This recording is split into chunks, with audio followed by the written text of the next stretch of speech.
gangorra que quebra. Aqui é a gangorra da mediocridade, né? Porque o Mano Menezes vai ser o próximo Pedro Espinosa. Vai. Se a gente está na regressiva para saber quando é que vai ser a demissão do Roger, o Mano Menezes também entrou na regressiva depois de sábado. Quando eu falei que o Gauchão era o título possível, eu levei uma paulada. Que na verdade o Mano Menezes ele tá na regressiva desde da volta dos jogos oficiais depois do Mundial de Clubes, né? Porque o Grêmio não teve absolutamente nenhuma evolução. Isso aí é chovendo molhado, é um pleonasmo, né? A gente falar isso. Primeira coisa, né? O gol tomado pelo Grêmio é de um amadorismo que não tem explicação. Não tem como explicar o gol que o Grêmio levou. O jeito que a zaga ficou olhando o Everaldo entrar sozinho no meio de dois zagueiros. Isso é uma coisa. Segunda coisa, Mano Menezes na coletiva falou que o Grêmio estava melhor até a chance do Alisson. Então, o Grêmio foi melhor em 9 minutos, Mano Menezes. E os 81 restantes? Outra coisa, o Cristaldo, ele é asqueroso com a camisa do Grêmio. Ele é nojento. Nojento. Cristaldo, tu és nojento com a camisa do Grêmio. Tua primeira participação em campo é um recuo de bola que origina o pênalti. Nojento. Não renovou o contrato, né? Ganha 350 pau. Então o recado não foi pro Cristaldo. O recado do Mano foi para a Vila Sante, que ganha mais de meia milha por mês. E que se tá balhado do pubis, não pode jogar. Ah, Pedro, mas aí tu tá entrando em rota de colisão e tá sendo incoerente. Se não dá para jogar, não joga. E se não tá a fim de jogar, não joga. Não joga. Mano Menezes, ele foi muito honesto naquilo que ele falou com relação ao grupo depois do jogo. Mas o Mano Menezes esqueceu de fazer a meia-culpa. Porque se ao mesmo tempo o plantel é insuficiente, o time é péssimo, é ruim, o teu trabalho, mano, é pior ainda. Porque a gente não vê nada. Veio com a pecha e dito por mim aqui neste programa que eras o candidato mais ideal para assumir o lugar de Quinteiros, porque tens aí no teu currículo uma mensagem e trabalhos que arruma a defesa para depois fazer um pouco mais na frente, mas não aconteceu.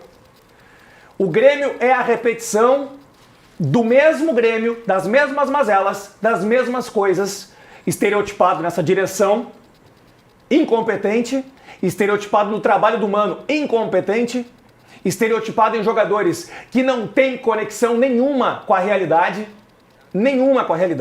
Eu citei 2 estrangeiros, que foram os mesmos 2 estrangeiros que tiveram problemas com o Renato e tiveram problemas com Quinteiros. Tá na hora de começar a falar algumas coisinhas aqui também para quem tá assistindo entender, tá? Tem que acabar esse paternalismo e tem que começar a falar assim. Tem jogador que tá descompromissado, tem jogador que é leão de entrevista, tem jogador que é leão de treino, tem jogador que nem aparece. Esse é o Grêmio que está caminhando a passos largos para ser rebaixado pela 4ª vez. Não vai ser o Mano Menezes que vai salvar, porque não tem mais a capacidade. O Mano não tem mais a capacidade. O Mano não tem mais o grupo na mão. Não tem. O Mano perdeu a mão do grupo. Jogadores como o Vila Sante, como o Cristaldo, que não conseguem entregar o mínimo dos mínimos com a camisa do Grêmio. O Edenilson, a torcida não aguenta mais olhar aquela camisa 8 do Grêmio vestida pelo Edenilson. Ele não tem a capacidade, ele é zero. Aí o Mano justifica a entrada dele para ter um pouco mais de qualidade. Que qualidade que o Edenilson tem? Qual é a qualidade que o Edenilson tem?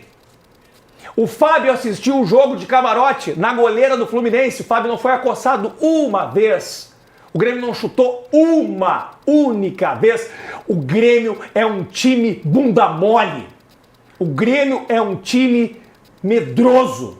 O Grêmio não tem respeitado a grandeza do Grêmio. E o estereótipo do clube tá aí. É a direção, é o Mano, e são esses jogadores aí que não tem o mínimo de discernimento, o mínimo, a noção de onde estão. Isso tem que ter um fim, mas não pode ser na 2ª divisão. Não pode ser na 2ª divisão. A gente não aceita cair de novo. Eu não aceito cair de novo. Eu não aceito esse bando de bunda mole se arrastando em campo, descompromissado com o Grêmio. Ribeiro Neto, tá aqui na tela. Nenhum chute a gol. Eu brincava na jornada da Rádio Bandeirantes, né, que o cara que estava se preparando para sair, né, vou fazer um aquece, né, eu assisti o joguinho do Grêmio e tal. Esse cara foi pra cama dormir, né? Deprimiu. Porque o jogo foi lamentável, um jogo muito ruim, né? O Menezes também não jogou nada. E o cara que ficou vendo, porque estava na cama, ele trocou, foi ver um filme, né? Porque estava a inqualificação do jogo, né? Mas tu sabe, eu tenho uma diferença muito grande na minha visão na análise da cobrança aos treinadores. Eu acho que se cobra muito mais do Roger, porque o time do Inter já deu provas que pode dar muito mais do que está dando.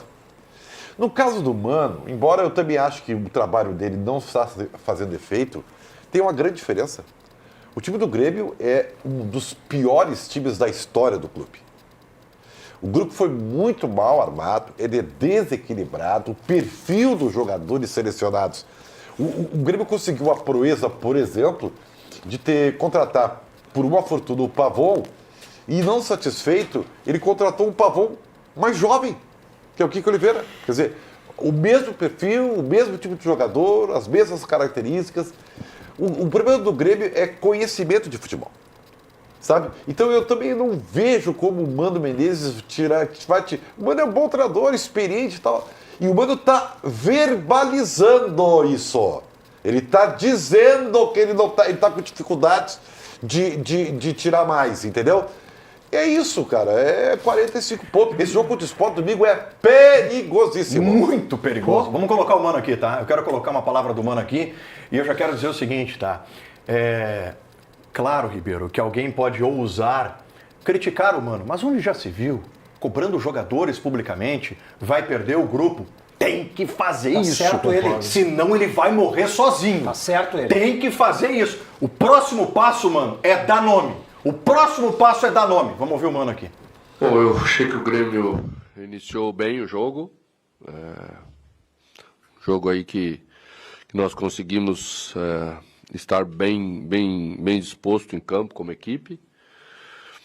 Chegamos a pressionar na frente, recuperar bolas no campo do adversário na primeira parte, mas um pouquinho à frente a gente começou já a ter mais dificuldade, porque aí tivemos que baixar no campo e a saída nossa de trás para frente não esteve mais qualificada. Sofremos um gol ridículo para o nosso nível,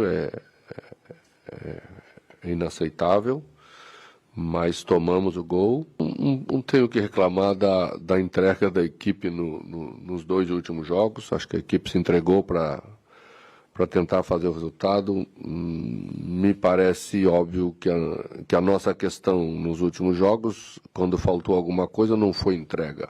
A gente precisa ter coragem para jogar futebol na Série A, né? O adversário também tem dificuldade para jogar e joga. Nós nos esforçamos ao máximo para marcar na saída do adversário e apertamos. O jogador tem se entregado ao máximo, mas o adversário joga. A gente também tem que ter essa coragem para jogar um passe curto. Jogador de R$500 mil tem que jogar marcado, né? Quero te ouvir sobre o Grêmio, sobre o Mano. Teve uma fala do Ribeiro muito importante aqui, muito importante, que eu não quero que fique assim, en passant, Ribeiro. Que o problema do Grêmio foi a montagem do grupo, né? Foi um problema de conhecimento de futebol. Esse foi o principal problema do Grêmio ao pensar o que foi feito para essa temporada, e eu nunca tinha visto como uma temporada foi tão mal pensada como essa. Eu tenho obviamente uma ideia sobre isso, né? Que é a mesma de vocês. Não, o Mano não tem mais o que tirar desse grupo. Só que eu faço um complemento. Talvez ninguém tenha mais o que tirar desse grupo, porque não sai nada dessa espremida. Talvez o Mano não consiga mais espremer para sair alguma polpa. Se vier outro treinador, esse treinador talvez não tenha capacidade também de, ao espremer, tirar mais do que a gente vê. Tamanho capricho às avessas que foi a formação desse grupo. Assim, resumindo o jogo que eu vi, tá? E eu vi o jogo tentando procurar novos elementos, Gamba. Foi um negócio meio doido, assim. procurar uma nova... Cara, eu vi o mesmo Grêmio de sempre, tá? Eu vi uma péssima atuação, por exemplo, da zaga. Horrível. Eu vi uma péssima atuação do Kahneman. Aliás, eu vejo péssimas atuações do Kahneman jogo após jogo, mas não falo do Kahneman. Porque é mais fácil falar do Lucas Esteves, é mais fácil falar, sei lá, do Pavon, né? Mas não falam do Kahneman, porque com o ídolo não se mexe. Ele tá péssimo, gente, péssimo. Né? O Wagner Leonardo parece que desaprendeu tudo que ele tinha conquistado antes, tá péssimo também. Melhorou depois que botaram ele na posição dele, né? Exatamente, mas numa normalidade o Kahneman para mim já é reserva do Grêmio, tá? Bota o Wagner Leonardo da esquerda. Esse lance. Do corte? Do corte? Esse lance. Esse corte foi constrangedor. Olha o que o Everaldo faz com o Kahneman nesse lance. Olha isso aqui, gente. Ele parece o Boateng com o Messi, né? Não, gente. Não, pelo amor de Deus. Então faz o seguinte, já devolve o Wagner Leonardo pra zaga, bota o Gustavo Martins no central e arranja qualquer improviso. Vai jogar.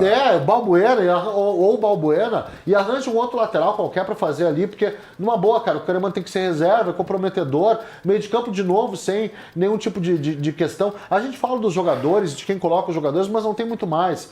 Ou o Grêmio cria o fato, tá? Ou daqui a pouco o Mano Menezes sai, mas daí vem outro treinador. O treinador é capaz de tirar alguma coisa dos caras. Esse grupo, o Pedro, vai se escapar, só é por um motivo. A ruindade dos outros. Deixa eu te falar uma coisa, Guimarães. Deixa eu te falar uma coisa. Tu citou um jogador que para mim é muito importante que ele seja citado, porque todos nós aqui dizíamos que ele era o único jogador que se salvava no Grêmio, que é o Wagner Leonardo. O Wagner Leonardo ter caído de rendimento é sintomático. Porque quando o coletivo é horroroso, como é o do Grêmio... Mas ele foi acomodado para acomodar o Kahneman. Claro que sim. Mas onde é que eu quero chegar? Torcedor gremista, não se iluda. O Roger Guedes não muda absolutamente nada. Tô falando isso. Não muda absolutamente nada. O Roger Guedes vai sucumbir diante de toda essa ruindade aqui. Diante de toda essa ruindade. E o Roger Guedes vai se arrepender em 4 jogos. Diante de toda essa ruindade aqui. Estão colocando sobre o Roger Guedes o rótulo de salvador da pátria, que ele sozinho não tem condições de promover nesse time horroroso do Grêmio. Sabe que o Palmeiras resolveu em 3 minutos no primeiro tempo o jogo contra o Grêmio, né? E o Fluminense, em alguns momentos do jogo, largou de mão o jogo também. Sim, se poupou. Se poupou porque tem o Internacional pela Copa do Brasil. Não fosse isso, e não fosse o pênalti perdido pelo Everaldo, estaremos falando de coisas muito piores aqui. Agora tem um detalhe muito importante nessa receita que é indigesta, que é azeda, que o Grêmio está inserido. Gamba, que tu estava referindo aqui sobre o Wagner Leonardo. Primeiro assim, o posicionamento da zaga equivocado, nível máximo, né?